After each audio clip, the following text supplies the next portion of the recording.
Gaya nito mate, di ba? Itong setup na to, H4 ito, no? So, may trend line, di ba?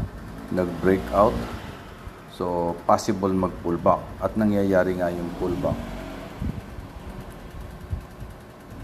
Ngayon, kung titingnan mo itong titingnan, yan, lalakihan natin, yan. Nag-breakout dito, impulse, possible pullback para i-mitigate yung order block and then fair value gap, at kasalukuyan siyang nasa fair value gap, bullish fair value gap nung nakarang araw. Ngayon, tingnan mo to, yan to. Kagabi, ito siya, diba? Nag-breakdown, tapos nag-sideways kanina, then nag-breakdown na naman. So, itong setup na to is breakout, possible pullback para balikan kung saan nag-breakout yan. So, sa isip mo ngayon, dapat naka-set na yung isip mo na bullish yung bias mo kasi kitang-kita dito itong candlestick na to ay bearish pala, sorry, bearish yan. At meron siyang buntot na nabubuo kasalukuyan na ibig sabihin nagpo-pullback ito. So since 4 hours ito, mas maganda balik ka ng 1 hour. Punta ka ng 1 hour. Tara. 1 hour. O yan. So ibig sabihin flexible. Di ba? Since hindi pa tapos yung 4 hours, dito tapos na yung 1 hour. Solid. So, ano yung green ngayon na 1 hour? So, nagpo-pullback siya. Yan, pullback.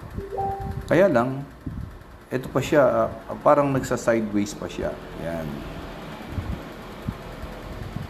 Ngayon, anong setup? Ang setup ko, hihintayin ko malamang dito. Kasi dito nang galing eh.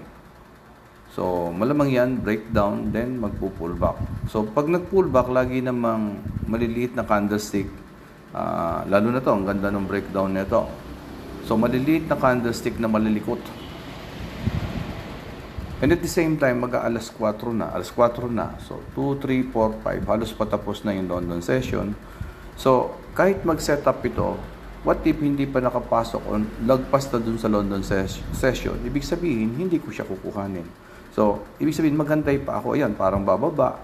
Pero dahil nga, hindi pa siya. No, di ba? Tingnan mo rin yung volume, wala pa. So, dapat hindi ka papasok. Kung yun yung setup mo, yun yung criteria mo. So, basically, hindi na ako bababa ng 15 minutes kasi ang plano ko, hintayin dito.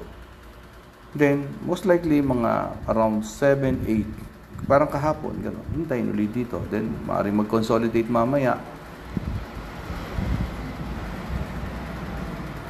And then, tingnan mo, yan, di ba, merong,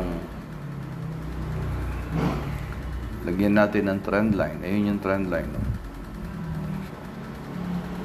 So, kung susundin natin trend line, pwedeng mamaya, gaganin siya hanggang doon sa trend line.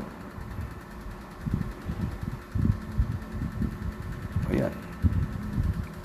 Maaaring pagdating mamaya, andito na siya. Ayan na siya. Maaaring magmi-meet na sila dyan mamaya and then pwedeng may liquidity sweep bago bumagsak. Or pwede rin naman tumaas. Anything is possible naman.